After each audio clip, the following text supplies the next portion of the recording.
নাই। তো বিশ্ব নবী বলছেন গেনা কা কাবলা ফাকারিকা, মাল আছে, মালের একটা হ্যান্ডেল আছে। যতদিন হ্যান্ডেল তোমার হাতে, মসজিদে দাও, মাদ্রাসায় দাও, নিজের অ্যাকাউন্টে জমা করে নাও।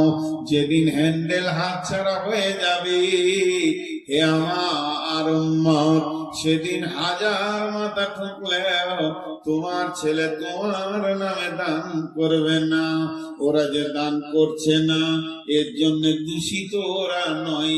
ন্যাংরার আটিতে ন্যাংরা হবে, ফজিলির আটিতে ফজিলি হবে, আবার গুঠির আটিতে গুঠি হবে। তুমি গুঠির আটি বসিয়ে দিয়ে ন্যাংরার অপেক্ষা করতে যেও না, কিয়ামত পর্যন্ত হবে না। তুমি নিজে ছিলে হাড় কিপটে বখিল মাল, তুমি দান করনি, তোমার ছেলেও দান করবে না। তুমি তোমার বাপের নামে 10 টাকাও কাউকে দেয়নি, তোমার ছেলে তোমার নামেও দেবে না। বড় বড় ইসলামী চিন্তাবিদরা বলছে ছেলেদের হাতে টাকা দিয়ে দান করো। তুমি দিও না, বরং তুমি ছেলেকে ডেকে বলো, বাবা টাকাটা জমা করে এসো তোমার দাদুর নামে। গিয়ে বলবে, আব্বাজান আমার বাপের তার বাপের জন্য দান করেছে, দাদুর জন্য। ছেলেরও বিবেকের চেতনার ঘরের হুড়কাটা খুলে যাবে, ছিটকিনি খুলে যাবে, ছেলেও 2 চোখে দেখতে পাবে। আমার বাপ যদি তার বাপকে 20 টাকা দিতে পারে, যেদিন আমার বাপ কবরে থাকবে, আমিও বাপের নামে 50 টাকা টেবিলে ফেলবো। বানা বন্ধু আমার, ন্যাংরার আটিতেই ন্যাংরা হয়। অতএব বিশ্ব নবী বলছেন গেনা কা কাবলা ফাকারিকা, তুমি তোমার মাল হাতছাড়া হয়ে যাওয়ার আগে দিনের কাজে তুমি লাগিয়ে লাও। বিশ্ব নবী বলছেন খাসলাতু মিন উম্মতি মালি মালি মালি, আমার উম্মতের অভ্যাস হচ্ছে খালি মাল মাল মাল। কিন্তু মালের ভিতরে 3টি মাল তোমার। যেটা তুমি খেয়েছো এটা তোমার মাল, ওটা পায়খানা হচ্ছে। যেটা তুমি পড়ছো এটা তোমার মাল, এটা পুরাতন হয়ে যাচ্ছে। আর যেটা তুমি টেবিলে দিছো এটা তোমার মাল, এটা কোনোদিন ভাগ হবে না। জমি ভাগ হবে, জায়গা ভাগ হবে, মেরাসের সমস্ত মাল ভাগ হয়ে যাবে, কিন্তু টেবিলের মাল কোনোদিন ভাগ হবে না। এটা তোমার সলিড, তোমার অ্যাকাউন্টে জমা হচ্ছে। বিশ্ব নবী বলছেন ইত্তেবাউল মাইয়াতা সালাসাতুন ফায়ারজিআন ইসনানি ওয়া ইয়াবকা মাহু ওয়াহিদুন ফায়ারজিআন আহলুহু মালুহু ওয়া ইয়াবকা মাহু ওয়াহিদুন আমালুহু। আল্লাহর নবী বলছেন মানুষ যখন মরে যায় তার সঙ্গে 3টে জিনিস যায়। একটা তার আহাল যায়, 2টা তার মাল যায়, 3 নম্বর তার আমল যায়। আর যখন মাটি হয়ে যায়, দাফন হয়ে যায়, 2 জন ফিরে চলে আসে, আহাল আর মাল ফিরে চলে আসে, আমল তার সঙ্গী হয়ে যায়। কি হলো? একটু দিতে হবে। এবার কি করবো? চুপ করে বসে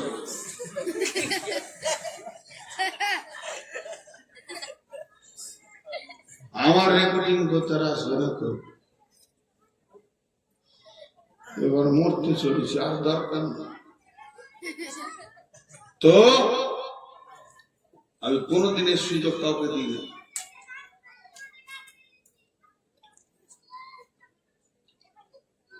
কটা হলো? জওয়ানি নিয়ামত, বার্ধক্যের আগে। তারপরে কি নিয়ামত বললাম? সুস্থ শরীর নিয়ামত, বুড়িয়ে যাওয়া এই সুস্থ শরীর নিয়ামত, রোগা হওয়ার আগে মাল নিয়ামত, আর গরিব হয়ে যাওয়ার আগে সময় নিয়ামত, হাতছাড়া হয়ে যাওয়ার আগে। 4টা হলো। 5 নম্বরে বিশ্ব নবী বলছেন হায়াতিকা কাবলা মাউতিকা,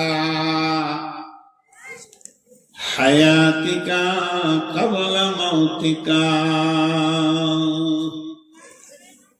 এটা আমাকে তৌসিফ করতে হবে না, আপনারা নিজেই বুঝে নিতে পারবেন নবীজি কি বলছেন।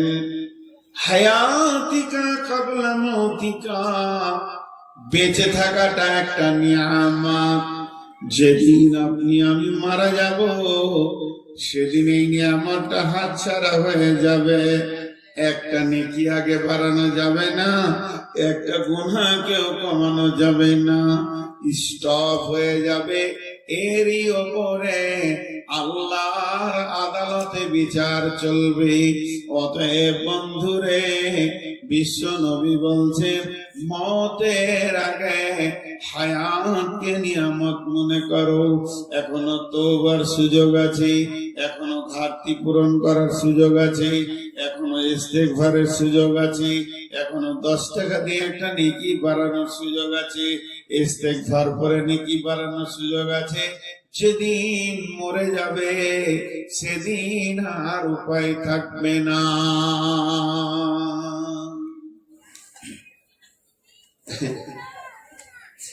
বীরেলিদের ঘটনা শোনাই।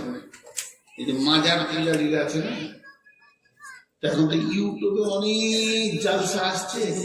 যত আইলা হাদিসরাও দিচ্ছে সহি ফতোয়া, তত বেদাতিরাও উঠে পেড়ে লেগেছে। যদি ইলম না থাকে, বুঝার জ্ঞান না থাকে, তো বহু আইলা হাদিস ছিল পথভ্রষ্ট হয়ে যাবে ওদের কথা শুনে। একদিন একটা বায়ান শুনছিলাম, শুনে হাসি লাগছে। একটা এটা ওদের কথা মানে দলিল নাই, আমি হালকা শোনাচ্ছি কি বলতে চাইছে আর কি। একটা আল্লাহর ওলি রাস্তাতে হাঁটছে, হাঁটতে হাঁটতে একটা কবরস্থানের পাশ দিয়ে গিয়েছিল। তো কবর থেকে সূরা ইয়াসিনের তেলাওয়াত আসছে, মানে মুর্দা ব্যক্তি পড়ছে। আল্লাহ জানে, ও জানে, আর বাপ জানে। তো এই জিন্দা ওলিটা যখন শুনতে পেয়েছে তখন বলছে সুবহানাল্লাহ, একবার বলেছে। ধীরে সুস্থে শুনছি সূরা ইয়াসিন। এবার ও মৃত্যু ব্যক্তির সঙ্গে কথা বলছে। কত বড় ওলি যে ও মৃত্যু ব্যক্তির সঙ্গে কথা বলতে পারছে। কি বলছে জানে? হে মুর্দা, তুমি কতবার সূরা ইয়াসিন পড়েছো কবরে? বলছে আমি 40,000 বার পড়ে ফেলেছি। তাইলে তো তুমি অনেক কিছু পেয়েছো। মুর্দা তখন বলতে, বন্ধু, মরার পরে নেকি আর কাজে লাগে না। আমার 40,000 বার তেলাওয়াতের নেকিটা তুমি লাও, মানে 0। আর তুমি একবার সুবহানাল্লাহ বলেছো, ওটাই আমাকে দাও, আমি ওটা। হ্যাঁ, জওয়ানি নিয়ামত, বার্ধক্যের আগে সুস্থ শরীর নিয়ামত, রোগা হওয়ার আগে সময় নিয়ামত হাতছাড়া হয়ে যাওয়ার আগে। नंबर 4, गेना का कबला फकारी का,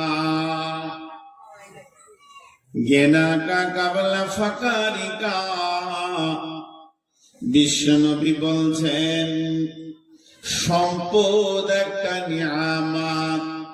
যেদিন তুমি ফকির হয়ে যাবে সেদিন তুমি বুঝবে মালের কি দাম আছে। 4 জন উঠলো, এরা 1 টাকাও দিবে না। বক্তা যখন মালের কথা বলেছে তো নিশ্চয়ই কালেকশন হবে।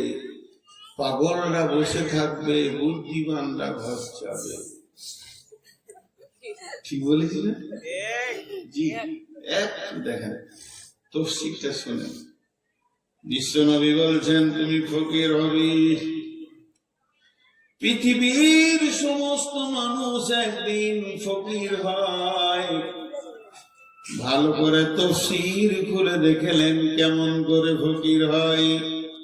50 কোটি টাকার মালিক আজকে আল্লাহ কালকে রাস্তার ভিখারি বানাতে পারবে কি পারবে না? জি দেখেন বাংলাদেশের মন্ত্রী কি হয়ে গেল, আল্লাহর কারিশমা। সাদ্দামকে ফাঁসিতে ঝুলিয়ে দিল বেঈমানেরা, প্রধানমন্ত্রী। সারা পৃথিবীতে বড় বড় কোম্পানিকে আল্লাহ রাস্তায় বসিয়ে দিয়েছে কি দেয়নি? এটা একটা ফকির। 2 নম্বর ফকির, থাকতে গরু বইনা হাল, তার দুঃখ